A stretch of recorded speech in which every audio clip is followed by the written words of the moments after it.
नमस्ते।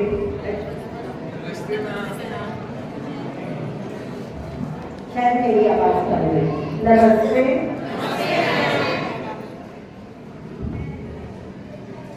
आज मुझे नहीं पता आपको कैसा महसूस हो रहा है यहाँ बैठकर। मैं शायद कुछ जरूरत से ज्यादा खुश हूँ, क्योंकि हर इंसान की फितरत होती है सपने देखना। नींद आएगी, सपने देखेंगे, लेकिन हमारे कलाम साहब ने सिखाया कि जागती आंखों से जो सपने देखोगे उसे ही सच कर पाओगे। नींद में जो सपने देखते सुबह बहुत धुंधली से याद रह जाती है।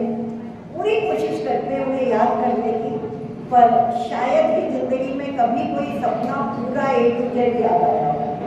लेकिन जो सपने खुली आंख से देखे उसे पूरे करने के लिए पूरा पुरुषार्थ किया जाता है और वो सपने हमेशा सच होते हैं। जैसे आज मेरा एक छोटा सा देखा हुआ सपने का आखिरी पड़ाव आपके सामने है और मैं बहुत गर्व से कह सकती हूँ कि जो सपना मैंने इस पंख के रूप में देखा वो पूरी तरह से सच हुआ है। क्या आप मेरे साथ मानते हैं?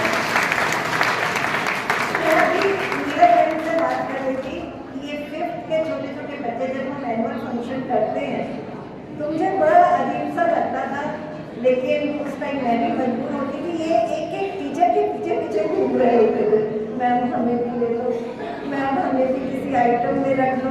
लेकिन होता क्या है कि एनुअल फंक्शन हम लोगों के लिए एक ऐसा प्रेस्टीज का पॉइंट बन जाता है कि हर टीचर अपना पूरा जोर लगाती है कि उसके पास बेस्ट पार्टिसिपेंट हो, उसकी बेस्ट आइटम सामने स्टेज पर जाए और उसी बेस्ट को ढूंढने की कोशिश करती है जिसमें हमारे ये छोटे छोटे से हीरे जवाहरात सब छुपकर एक तरफ बैठ जाए। ये सब देखते देखते और माननीय प्रधानमंत्री जी द्वारा दी गई हमारी नेशनल शिक्षा का जो उन्होंने एक रूप दिया, नई पत्र दी, NEP आपने सबने सुना होगा, उसके आधार पर चलते हुए मेरी आंखों ने ये सपना देखा कि क्यों ना एनुअल फंक्शन जब होगा नहीं होगा देखा जाएगा, हम एक छोटे छोटे बच्चों को एक ऐसा प्लेटफॉर्म दे पाए। अभी गीता ने बीच में कहा कि इनके स्टेप हो सकता है कोई एक आधा गलत करता है, बहुत फास्ट सॉन्ग है। मैंने कहा गीता तुम गलत बोल रही हो, वो फास्ट होने की वजह से अलग करेगा, गलत नहीं होगा, वो उसका अपना स्टेप होगा। इस तरह से आज आपने देखा कि यहाँ इस माइक पर जो बच्चे बोल रहे थे आपको उनके लिए जोरदार तालियां बजानी है।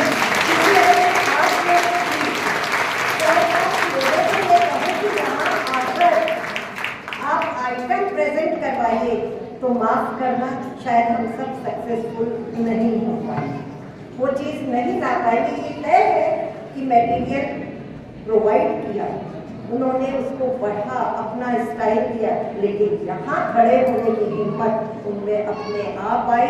उनका ये हौसला वाकई शाबाशी के काबिल है और इसमें कोई शक नहीं। जो ये पंख, जैसा कि अनिता मैम ने आपसे कहा कि हमने सोचकर नाम रखा कि इनको छोटे छोटे पंख देते हैं और ये पंख इन्हें इनकी उड़ान भरने में पूरी हेल्प करें।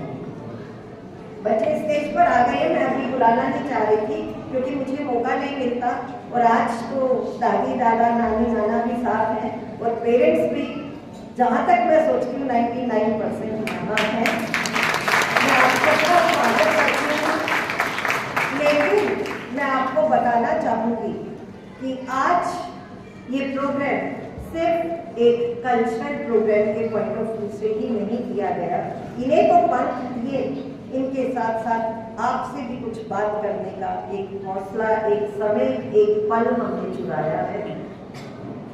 ये छोटे बच्चे कल बड़े हो जाएंगे। इन्होंने जिस मोबाइल की बात आपसे की उस मोबाइल को ये खुद भी नहीं छोड़ पाए, एक आइटम की तरह पेश कर दिया, वो एक और चीज है। पर यही बच्चे घर जाते ही सबसे पहले आपसे आपका मोबाइल मांगते, बहुत छोटी छोटी सी बातों से बढ़ते बढ़ते 12th तक जाते जाते ये सारी चीजें एक स्ट्रेस का रूप ले लेती हैं और हम माँ बाप इस टाइम भी अगर एक डांट बच्चे को लग जाए तो दूसरे दिन आकर कहते हैं पूरा दिन मेरा बच्चा कल डिप्रेशन में रहा। मेरी आपसे रिक्वेस्ट है, डिप्रेशन वर्ड यूज करना बंद कर दीजिए। ये बीमारी है, आपका बच्चा बिल्कुल बीमार नहीं है। वो उदास हो सकता है थोड़ी देर के लिए, वो दुखी हो सकता है, पर डिप्रेस नहीं हो सकता। तो मेरी रिक्वेस्ट है कि कुछ बातें आपको इन बच्चों की अभी से नोटिस करनी है, अभी से उनके बारे में आपको आपस में बात करनी है, हमसे बात करनी है। इस 5th क्लास हमारा आखिरी पड़ाव था। 12th तक मैं ये सारी प्राइज मॉर्निंग कर चुकी हूँ। आज शायद कोई प्राइज भी नहीं होगा देने के लिए, क्योंकि हम देते रहते हैं, लेकिन नाम है प्राइज मॉर्निंग, क्योंकि प्राइज का यहाँ मतलब है बेशकीमती सुबह। क्या आपके लिए ये सुबह एक अलग मायने नहीं रख रही? क्या मेरे लिए ये सुबह एक अलग नहीं है? या इन बच्चों के लिए ये सुबह अलग नहीं है? बिल्कुल अलग है। तो आज की इस बेशकीमती सुबह को हमें अपने साथ लेकर जाना है। सभी पेरेंट्स को अपने मन में ये विचार कर लेना है कि जो आचरण हम करते हैं, ये सब आप जानते हैं, मैं कोई नई बात नहीं बता रही, वही आचरण हमारे बच्चे से। आज दादी दादा नानी नाना सब साथ हैं, तो उस आचरण का एक आंकलन आपको करना है कि आप इन बच्चों से भविष्य में क्या चाहते हैं। जो चाहते हैं वो देना शुरू करें। मेरा ये देना कोई मटेरियलिस्टिक चीज नहीं है, कोई फोन नहीं है, कोई प्राइज नहीं है, इसीलिए आज प्राइज रखा भी नहीं और आगे रखूंगी भी नहीं शायद, क्योंकि ये ब्राइब्स देना हमें बंद करना होगा, हमें ठोस बनना पड़ेगा। वो शब्द कि मेरी नहीं सुनता या मेरी नहीं सुनते हमें बंद करने पड़ेंगे कहने, हमें मजबूत बनना और बनाना पड़ेगा। मैं ये बातें आपसे इसलिए कर रही हूँ कि आप सब ने संडे के न्यूज़पेपर में पढ़ा होगा, न्यूज़ सुना होगा कि किस तरह से नीट के एग्जाम की तैयारी करने वाले कोटा में रहने वाले 2 बच्चों ने सुसाइड किया। इस साल का पूरा आंकलन 125 बच्चे। सोच के देखिए उन 125 माँ बाप का क्या हाल होगा जिसने 12th तक पढ़ाकर 10th तक पढ़ाकर ये आशा की कि मैं इन्हें IIT और नीट के इसमें बिठाऊं, क्लियर कराऊं, इनका भविष्य बनाऊं। उनका क्या भविष्य हो गया ये आपसे। मैं ये नहीं कहने जा रही कि ये उम्मीद ये आशा हमें नहीं जगानी कि इन्हें IIT क्रैक करना है या नीट क्लियर करना है। करना है, लेकिन उस करने के धरातल को चेक करना हमारी, इनकी, आपकी, सबकी ड्यूटी है। पहले हमें देखना है कि कितना पानी है, क्या उस पानी में तैर पाएंगे। वो पानी सिर्फ पैसा नहीं है कि क्या हम कोटा भेज पाएंगे, वो पानी है इनका IQ, वो पानी है इस दुनिया में अनगिनत वो नौकरियां जो हमें सम्मान भी देती हैं और पैसा भी देती है। सिर्फ एक इंजीनियर और डॉक्टर का परिवार नहीं चलता, उनका परिवार इसलिए चलता है कि हम सब लोग हैं। क्या डॉक्टर्स का ही इलाज कर पाते हैं या इंजीनियर सिर्फ मशीनें बनाकर कमा पाते हैं? नहीं, वो सब इसलिए होता है कि बाकी की जनता उनका इस्तेमाल करती है। बहुत बहुत काम है और यही हमारे माननीय प्रधानमंत्री के प्रयत्न अगर सफल होते रहे तो 10 साल में भारत की तस्वीर बिल्कुल बदलने वाली है। मैं केरल घूमने गई थी, तमिलनाडु गई थी, तो जो टैक्सी हमने 8 दिन के लिए ली, 4-5 दिन में दोस्ती सी हो जाती है, तो एक जगह खड़े थे, मैंने उस बिल्कुल 27-28 साल का लड़का था जो गाड़ी ड्राइव कर रहा था। मैंने उससे पूछा, बेटा आपकी फैमिली क्या है, आप ड्राइव कर रहे हो, ये गाड़ी आपकी है, किराए की है? बोले गाड़ी ले ली है। मैंने कहा बेटा कुछ पढ़े लिखे हो? मुस्कुराया, बोला मैम मैंने BTech किया। मतलब मुझे कितनी शर्म आई इस अपने प्रश्न पे मैं आपको बता नहीं सकती। फिर भी मैं बेशर्म बनी। मैंने कहा बीटेक करके गाड़ी, मैं समझी नहीं। बोला मैम अपने काम में कैसी शर्म। मुझे ये लगा कि मुझे पहली नौकरी सिर्फ 22,000 की मिली थी और बाकी पहली नौकरी मोस्टली 25-30 हज़ार के बीच में ही मिलती है। और मेरा एक दोस्त ड्राइव करता था और वो 35,000 उस टाइम कमा रहा था। बात कमाने की भी नहीं थी, बात वो स्ट्रेस था जो मैं शाम को रोज घर लेकर आता था। मम्मी पापा से लड़ता था, शादी हुई तो बीवी से लड़ता था, क्योंकि मेरे दिमाग में सारा दिन की टेंशन होती थी। और मैंने अपने दोस्त को देख के गाड़ी खरीदी लोन लेकर, सारा लोन उतार दिया और आज मैं उस 20-25 हज़ार से कई गुना ज्यादा कमाता हूँ और इतना खुश रहता हूँ कि शाम को जब मैं घर जाता हूँ मुझे किसी तरह का कोई स्ट्रेस नहीं और मुझे कोई शर्म इसका, मतलब शर्म की तो बात ही नहीं है बेटा। मैंने इसलिए नहीं पूछा था, मैं प्रिंसिपल हूँ और मेरे में एक नेचुरल इंस्टिंक्ट है कि मैं सबसे बात करती हूँ और पूछती हूँ। मैंने उस आइडिया से मैंने अपनी बात बदल ली। थोड़ी दूर एक रेस्टोरेंट में गए, खाना खाया था, बोर्ड लगा हुआ था और उस नाम के आगे LLB LLM। तो मैंने पूछा ये आपने किराए पे जगह, क्योंकि आदत है ये जगह किराए पर नहीं। बोला नहीं मेरी अपनी है। मैंने कहा ये आपका घर? अच्छा ये आपके फादर? बोला नहीं जी मैं हूँ। फिर एक झटका लगा मुझे, LLB LLM आप रेस्टोरेंट चला रहे? कह रहे शुरू से मन था कि अपना काम करना। मैंने ऑफिस में उसने मुझे दिखाया, दूसरी साइड उसने अपना ऑफिस खोला हुआ था कि मैं साथ में रेस्टोरेंट चलाता हूँ, साथ में मैं अपना काम देखता हूँ। शाम को मेरे मुवक्किल आते हैं, मैं बैठता हूँ। जब कोर्ट में जाना होता है तो मेरे छोटे भाई हैं वो लोग रेस्टोरेंट देखते हैं। तो ये देखिए इसे कहते हैं असली शिक्षा। हमने एजुकेशन को लिटरेसी से जोड़ा है। सिर्फ एजुकेशन और लिटरेसी को अगर हम जब अलग करते हैं तब हम जानते हैं कि लिटरेसी क्या है और एजुकेशन में क्या होता है। तो मेरी आपसे रिक्वेस्ट है कि इन छोटे छोटे खुश चेहरों को हमेशा ऐसे ही खुश रहने दीजिए।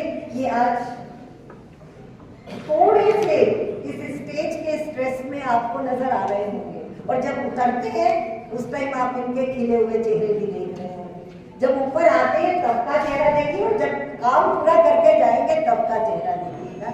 इसे अपने जीवन का एक मूल मंत्र बना लीजिए। इन बच्चों के लिए कभी भी कोई भी बात महसूस हो, हम सब सिर्फ इनके लिए हैं यहाँ।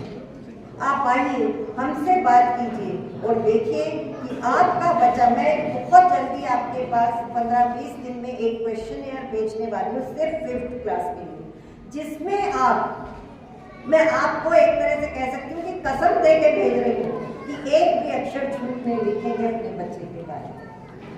अपने और अपने बच्चे के बारे में जो क्वेश्चन हम पूछें वो बिल्कुल सही आंसर दीजिएगा, तब हम इन लोगों को 12th और आगे की लाइफ के लिए एक बहुत अच्छे तरीके से तैयार करते हैं। और वही आपका और हमारा ध्येय है शायद, इसके अलावा तो कोई ध्येय हो ही नहीं सकता। आज इस तरह से इतने सारे बच्चों को स्टेज पर देखकर सच बता रही हूँ, सपना तो सच हुआ है और एक ये विश्वास जागा है कि जो ये करना चाहें ये दुनिया में कर सकते हैं। इस विश्वास को हमेशा बनाए रखना, इनको हमेशा पूरी तरह से सीखते रहिएगा, अपने प्यार से, अपनी डांट से, अपनी मार से। हमने सिर्फ प्यार शब्द कहना शुरू कर दिया, डांट मार को भूल गए। मार वो बुरी होती है जो बहुत गलत ढंग से लगती है और गलत बातों पर लगती है। अगर प्यार से आप सिखाने के लिए किसी को एक थप्पड़ मारते हैं तो वो मार नहीं कहलाती। आप साइकोलॉजी जितने लोग भी यहाँ पढ़े हुए होंगे कि इस कान को जो हमारे बचपन में खींचे जाते थे अब नहीं खींचे जाते, बड़ी जल्दी सूजन आ जाती है। तुरंत पेरेंट दूसरे दिन आता है कि कल डॉक्टर के लेके गया, स्वेलिंग आ गई कान के पर्दे पे। कभी नहीं आई थी हमारे और आपके कान के पर्दों में स्वेलिंग, क्योंकि ये जो चीज है, आप योगा करते होंगे तो वो भी बताते होंगे कि इस चीज को सीखने का, खींचने का तरीका है और ये जब खींचा जाता है तो इससे हमारी यहाँ की सारी नसें जाग जाती हैं। जब क्लास में ये लगता था ना सो रहे हैं, तभी टीचर सिर्फ कान पकड़ के ऐसे हिला देता था और हम लोग ऐसे हो जाए। तो मेरी आपसे ये गुजारिश नहीं है कि मानना हम शुरू कर दें या आप कर दें, लेकिन इन शब्दों को इन्हें भूलने भी मत दीजिए। इन्हें बताइए कि ये सारी चीजें लाइफ को एक शेप देने के लिए, कुम्हार भी तो बर्तनों को पीटता है, अंदर हाथ रखता है, बाहर से चोट मारता है, तभी ठीक शेप आता है। तो आज दादी दादा नानी दादा को सबसे ज्यादा दुख होता है अगर बच्चा घर जाकर रोता है कि मुझे टीचर ने डांटा या मारा। तो मैं इसीलिए रिक्वेस्ट कर रही हूँ कि ये सिखाइए कि ठीक है मारा, हम कल जाएंगे पूछेंगे क्यों मारा, लेकिन बेटा बैठो 2 मिनट, सोचो कि क्यों मारा। सोच तो हम भी सकते हैं ना, कल पूछेंगे पता नहीं वो क्या कहेंगी, पर आज पहले हम तो सोच रहे कि क्यों मारा या क्यों डांटा। तो देखिए ये बच्चे एक अलग रूप में विकसित होंगे।